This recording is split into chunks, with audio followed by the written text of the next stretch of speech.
Radios que piensan.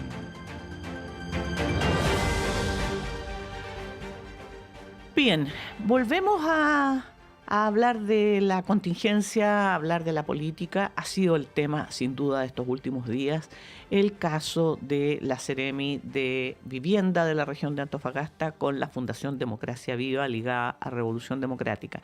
Para conocer cuál es la evaluación, cuáles serían los pasos a seguir que se pueden hacer en este caso, vamos a conversar con el senador de la región de Antofagasta, del partido Federación Regionalista Verde Social, Esteban Velázquez. Senador, muy buenos días, muchas gracias por tomar contacto con nosotros esta mañana. Hola, ¿cómo está, Juanita? Muy buen día. Al contrario, gracias a ustedes por esta posibilidad de diálogo. Senador, la verdad es que este ha sido un verdadero escándalo y Sí. más allá de que todavía no se determina si existe alguna ilegalidad, si hay algo fuera de la norma, se vuelve de nuevo al tema de las relaciones personales, de lo que podría ser tráfico de influencia. ¿Cuál es la evaluación suya respecto a lo que está pasando en su región en particular y lo que está pasando en general en todo nuestro país con este tipo de temas que en este caso afectan a un partido de gobierno, pero que ya sabemos y hemos visto que hay partidos de todos los sectores que se han visto afectados por este tipo de problemas? Sí, tienes razón tú con tu reflexión en el sentido que la falta de probidad y transparencia o esta búsqueda siempre de hacer la trampa, particularmente con dineros públicos, Juanita, pareciera que se vuelve una constante y por lo tanto me parece a mí que aún la legislación está lejos de dar cuenta de lo que se requiere para estos tiempos, porque no hay sector político del que participemos todos, más allá de la bandera que se levante, que declaremos que vamos a desarrollar una conducta y una actitud proba, transparente, pero en el momento, sobre todo, en el manejo de dineros públicos, se ve una creatividad indeseable y del cual se debe combatir, pero combatir de verdad, porque si uno mira desde, no sé, yo hoy día diría, desde el raspado de la olla hasta caso convenio fundación, o sea, uno pasa por una batería de figuras con tal de hacerse en muchos casos personajes políticos, pequeñas cofradías políticas o gobiernos importantes y partidos importantes, porque tú decías bien, aquí es difícil que alguien se escape de esto, y de ahí que es tan importante continuar modificando y fortaleciendo la agenda de transparencia. Yo creo que eso es importantísimo, dar señales concretas, pero legislando de verdad, porque en el último tiempo me parece que han habido evasivas en ese sentido, y nos encontramos con situaciones como esta, en que claramente yo creo que acá no hubo convicciones de por medio, no hubo principios de por medio, como lo que generalmente sustentan algunos sectores políticos, sino que sencillamente se pensó, o a lo mejor se pensó, sí, que estaba todo el poder a su favor, y eso es lo que ocurre cuando el poder está concentrado en ciertos sectores absolutamente, y no sé si la falta de experiencia, pero a lo menos no medir las consecuencias que implica ser servidor público, eso que suena tan bien, y no servirse más bien del poder político que se puede ostentar. Sí, efectivamente. Senador, ¿cómo le va? Muy buenos días. Le voy a hacer una pregunta, pero antes voy a pasar un aviso bien cortito, porque Senapred acaba de publicar en sus redes sociales y lo hacemos ahora porque es una situación urgente. Así que se ha solicitado evacuar preventivamente por amenaza de desborde los sectores de Riecillo, Río Blanco, Villa Aconcagua, Santa Ana, Puntilla del Viento, Las Vizcachas, El Algarrobo, El Sauce y Boca Toma, esto en las comunas de Los Andes, en la región de Valparaíso. Así que si usted nos está escuchando ahí en Los Andes y conoce gente o es de esos sectores, la recomendación de Senapred es evacuar preventivamente por la crecida de los cursos de agua que hay en ese sector. Así que vamos a estar actualizando esa noticia. Senador, respecto de lo que usted mencionaba, de la necesidad de avanzar en fortalecer los mecanismos de transparencia, ¿cómo se puede ir avanzando en esa agenda? Me parece que se trata de de colocar en discusión proyectos que están ahí en el Parlamento y que algunos, yo diría, algunos parlamentarios, que les incomodan ciertas propuestas. Nosotros hace rato que ingresamos el año pasado un proyecto en el que, por ejemplo, porque después fíjese que del escándalo comunicacional, si podemos manifestarlo así, de los micrófonos y las cámaras preocupados de este tema, luego queda en nada. Y los avances en términos de probidad y transparencia son muy mínimos, muy menores. A nosotros, por ejemplo, nos parece que cuando alguien perpetúa un delito relacionado con falta de la probidad, con corrupción, debe quedar inhabilitado, pero absolutamente. Y no en algunos casos que después de ciertos años, cumpliendo ciertas penas, puede esta persona volver a participar en la vida pública. Otra cuestión que nos parece importante, que son penas realmente fuertes, que es prohibir la aplicación de esta figura que ustedes saben de la suspensión condicional del procedimiento para aquellos que han perpetrado ciertos delitos relacionados con corrupción. O sea, no puede haber, y es cosa que hagamos historia, aquellos que han suspendido el procedimiento y han llegado a ciertos acuerdos, que después hoy día ostentan todavía cargos públicos, incluso algunos intentan dar cátedra de cómo hacer bien las cosas. Y finalmente yo diría que hay otra pena importante, que es terminar con la salida alternativa a quien perpetúa un delito relacionado con corrupción. La salida alternativa, por ningún motivo, terminar tras las rejas según dictamina la pena que establece algún tribunal. Yo creo que necesitamos medidas ejemplarizadoras, porque si no, de tiempo en tiempo esta cuestión. ¿Quién nos dice que esta figura, y por eso que es tan importante, Claudio y Juanita, lo que el fiscal haga, lo que la fiscalía tiene que investigar a fondo, porque eventualmente todos hemos reconocido que si está la fiscalía ahí es porque esto huele a delito. Bueno, investigar a fondo, pero con celeridad, con prontitud, porque indudablemente, si esto termina en nada, termina solo en una cuestión administrativa, estos modelos se venían desarrollando desde antes, van a continuar desarrollándose estos esquemas con fondos, porque siempre se buscará la manera de. Por lo tanto, es importante que la Fiscalía no demore, como ha ocurrido en otros casos, y lo llevo a algo local, algo regional. Acá en la región de Antofagasta, en la comuna de Calama, el exalcalde Daniel Augusto, en su momento adquirió una vivienda a sus familiares en 190 millones de pesos, un terreno con plata del per cápita de salud. Hoy día no hay ninguna resolución aún todavía por parte de la Fiscalía. Esto ha pasado ya 4 o 5 años. Entonces, cuando uno escucha que debemos apurarnos todo, porque si no las pruebas, los computadores, los notebooks desaparecieron, entonces la Fiscalía a investigar con profundidad y con celeridad. Además, le agrego, el caso del exalcalde Daniel Augusto, su primer abogado que tuvo fue el fiscal nacional Ángel Valencia. Entonces, yo creo que con mayor razón la Fiscalía tiene que apurar, darle celeridad a este tipo de casos. Lo relaciono porque si no comienza a pasar el tiempo en uno y otro tema y finalmente la comunicación o la información se centra después en otra cuestión también de real importancia y nos vamos olvidando. Efectivamente, surgen nuevos escándalos, surgen nuevas noticias y se va olvidando. Yo mencionaba lo del ex subsecretario Zúñiga de Salud, ¿no es cierto?, durante el expresidente Piñera, a propósito de las contrataciones esas de hoteles y de residencias. Hasta el día de hoy no se sabe nada. En el caso Torrealba pasaron 2 años y medio en que la Fiscalía ni siquiera formalizó al exalcalde Torrealba y su partido además exige presunción de inocencia. Y así sucesivamente. En el caso de Las Condes, ¿no es cierto?, resulta que compraron a 800 millones una casa que costaba 400 y fue un error administrativo.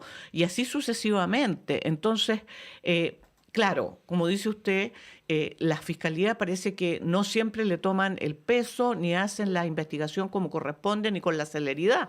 Pero aquí le voy a decir, ¿y qué pasa cuando la Fiscalía hace la investigación y se encuentra que desde el punto de la normativa no hay delito? ¿Y por qué se lo pregunto? Porque, ¿qué pasa con la cosa administrativa? Si es que efectivamente acá no hubiera ninguna ley, ni ninguna norma, ni ningún reglamento que impida que un Ceremi asigne de manera directa estos fondos a una determinada fundación para que hagan un determinado trabajo. Entonces Sí, nos resulta sí. que nos vamos a encontrar con que no hay delito, pero desde el punto de vista del criterio, de la lógica, del sentido ético, no corresponde. No, absolutamente. Yo diría que lo que hoy día estamos observando, y por eso creo que se ha sido bien responsable en la conversación que tenemos hoy día y en general lo que ha pasado en los últimos días, en que se ha dicho, y comparto, la Fiscalía como organismo encargado de perseguir eventualmente delitos es quien debe desarrollar esta investigación a fondo. ¿Por qué? Porque así se acaban también con especulaciones y eventualmente si hay alguien que es inocente de cualquier caso de este o del que sea, no tiene por qué sufrir, ¿cierto?, el escarnio público. Así La es. Fiscalía con datos objetivos. Y eso está bien, porque al rato uno lee ciertos titulares, como por ahí un titular muy irresponsable de un medio que dice casa pagadora el presidente Boric. Un ánimo de enlodar y después no se condice con la bajada y el artículo. Lo pongo como ejemplo porque, la justicia también hasta que duela, y esperemos, por eso creo que en este diálogo decimos, bueno, que la Fiscalía apure su investigación, que tenga prontitud en esto y que además no se deje hacer mella porque sin duda hay sectores políticos que se comunican con ciertos fiscales, no sé si será con el fiscal jefe nacional actual, pero indudablemente hay presiones y tironeo para uno y otro lado. El Entonces, que no caso del sea, exalcalde Augusto que usted señala es bien difícil que lo investiguen tomando en cuenta que su defensor hoy día es fiscal nacional, pues, senador.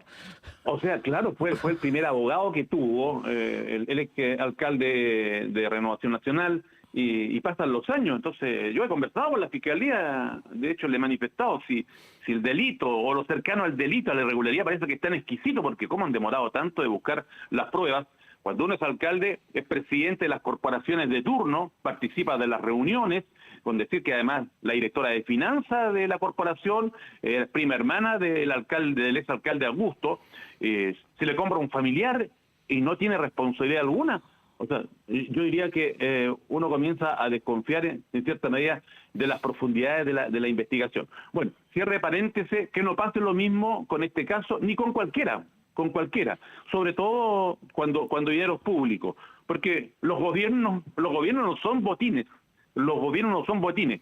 A los gobiernos se llega a servir, a influir políticamente, y uno puede tener diferencia o no con quién está en el gobierno, pero uno dice, mira, han llegado determinadas personas y quieren incidir con su presencia en el gobierno para bien en la sociedad, pero no botines como para decir, oye, acá hay flanco, aquí hay espacios para, si no todo lo legal es moral, hay cuestiones legales que son bastante inmorales, así que creo que queda largo camino aún por recorrer. Sí, ahora el problema, senador, es que esto lo venimos escuchando desde hace décadas, Así el es. hecho de que hay que avanzar en que el Estado no sea una, entre comillas, botín o que finalmente se terminen beneficiando ciertos grupos de lo que es la administración del Estado, pero el problema es que no hay cambios y efectivamente quienes propusieron que esto iba a ser distinto, hoy día estamos conversando otra vez igual. Entonces, ¿cuál es el rol también de los partidos, senador? Porque efectivamente una de las críticas que hay en torno al caso de Democracia Viva es que, por ejemplo, en la región de Antofagasta, en el tema de vivienda, había muchos militantes de Revolución Democrática concentrados en ese lugar y escuchamos al presidente de ese partido diciendo, bueno, no tenía mayores antecedentes respecto de lo que estaba pasando, pero uno se pregunta, debiese haber un cierto control, ¿no?, al interior de los propios partidos respecto de las cosas que hacen sus militantes, sobre todo si están a cargo de la administración del Así Estado. ¿Qué, es. qué pasa ahí? Pareciera, Claudio, que en la naturaleza no sé si de todos los seres humanos, puede ser, de un buen número, en esa animalidad, en esa irracionalidad, está la búsqueda de hacer trampa, la búsqueda de velar por los fines más bien particulares, o de cercanos, familiares, o de sus grupos. Sin duda que hay mayor desazón cuando uno espera que determinados gobiernos, con los que uno tiene mayor afecto, las pruebas sean de manera distinta, los testimonios de manera diferente, y el desazón es más profundo. Bueno, y uno dice, legislar, claro, porque la creatividad para corromper y hacerse de los dineros públicos por parte de algunos es tal que hay que continuar legislando, porque hoy día claramente hay que terminar con la concentración, por ejemplo, de los cargos públicos. No es posible que la subsecretaria sea de un mismo partido, el CEREMI, parlamentarios, y uno empieza suma y sigue, porque me da a mí la impresión que van a aparecer un montón de cuestiones de todo orden y que bueno que aparezcan para legislar ahora ya y no estemos lamentándolo en un próximo gobierno. Pero claro, la regulación debe ser fuerte, profunda, y en ese sentido la Fiscalía tiene una responsabilidad y un desafío grande, porque implicará de lo que sea capaz de investigar con la profundidad necesaria y sobre todo con la celeridad para que sigamos dándonos cuenta de los espacios que aún faltan ahí terminando. No digo que se acabe, porque en el ser humano está la falta de esta eticidad tan importante, sobre todo cuando hay dineros públicos. Uno puede entender los sectores políticos que deben tener coherencia y estar trabajando conjunto, no sé, pues en la moneda, en los ministerios en algunos casos, personas de confianza, se entiende. Pero cuando hay dinero público, creo que no puede haber espacio a la defensa corporativa por ningún motivo. Senador, justamente a propósito de las defensas corporativas y de la responsabilidad de los partidos, porque acá la verdad es que no, si uno empezara a buscar partido por partido, prácticamente no se salva nadie, todos tienen algún historial. Entonces, ¿cómo? Y voy a retroceder a muchos años atrás donde la gente postulaba para ingresar a un partido. Los partidos no andaban buscando militantes. La gente postulaba y no era cuestión de llegar y entrar a un partido porque existían condiciones y requisitos. ¿Cuál es el rol en términos de la formación y del aseguramiento de la probidad de aquellos que ocupan cargos públicos?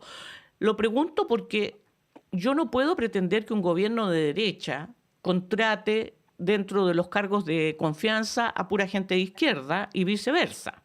Me parece normal que cualquier gobierno pretenda tener en determinados cargos a gente de su sector para que colaboren con su proyecto de gobierno, y eso me parece normal. Lo que pasa es que hay una responsabilidad detrás de a quién nombro, cuáles son los antecedentes, qué formación tiene, qué garantía le da ese partido político de que ese es un funcionario o un profesional de calidad y con probidad demostrada. Sí, nosotros fuimos parte, algunos de nosotros, depende de la generación a la que pertenezcamos, pero nuestros padres o abuelos de un Chile más digno, me parece, Juanita, de un Chile más ético en algún momento. Probablemente un Chile pobre, pero un Chile digno. Y la última década, por diversas situaciones y temas que hoy día no alcanzaremos a conversar, hemos caído en cierta medida en la deformación de escala de valores. Y hoy primero está el ascenso personal, el hacerse prontamente de recursos públicos, de entender que el poder es para servirse a sí mismo.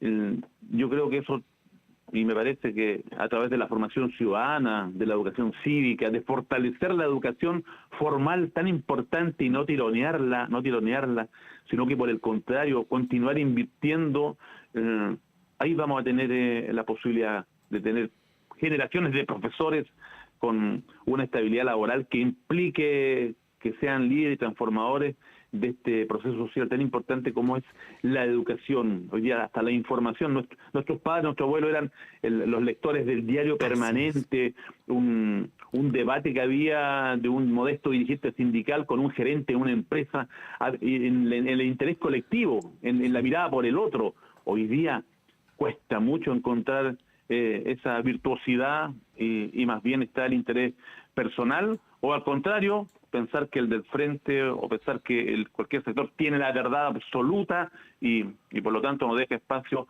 al debate y solo se escuchan algunos que piensan muy distinto o son de una misma generación. Hay varios elementos, esto es dinámico, pero soy optimista que podemos cambiarlo porque también tenemos mucha gente honesta en el servicio público, en el mundo privado, en los medios de comunicación, que son capaces de decir la verdad, de enfrentar más allá del tironeo de la publicidad de por medio, de los financistas.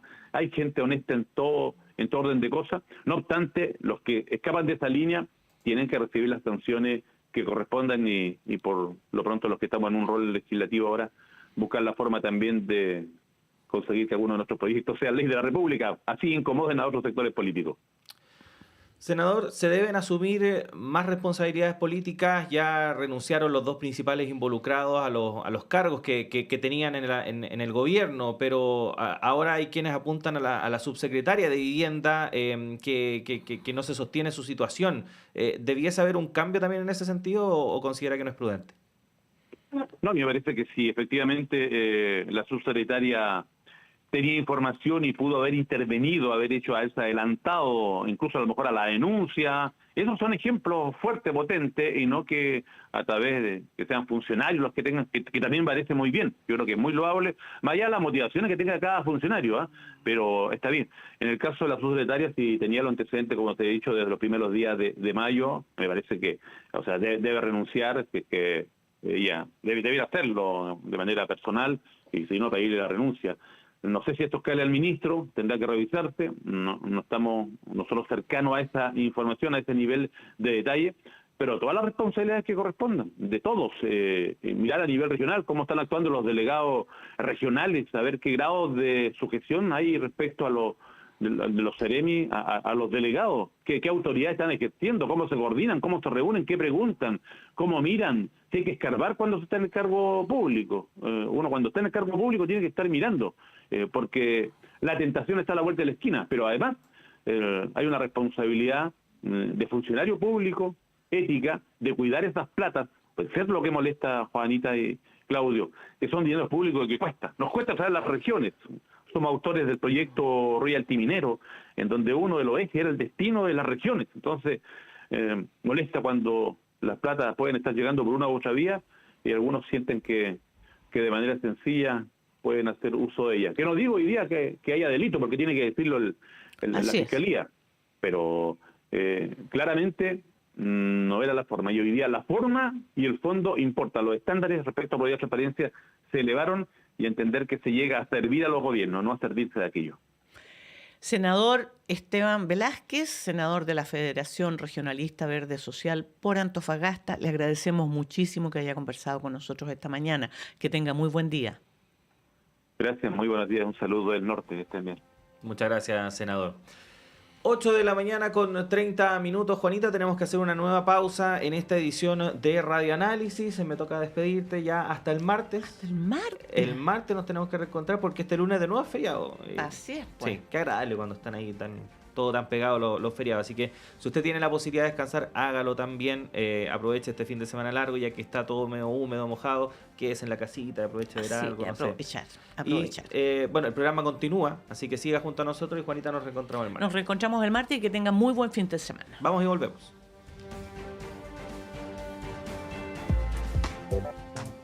En Radio Universidad de Chile queremos invitarlos a escuchar de lunes a viernes a las 10 de la mañana Semáforo, un espacio del Departamento de Prensa de la Radio que Piensa para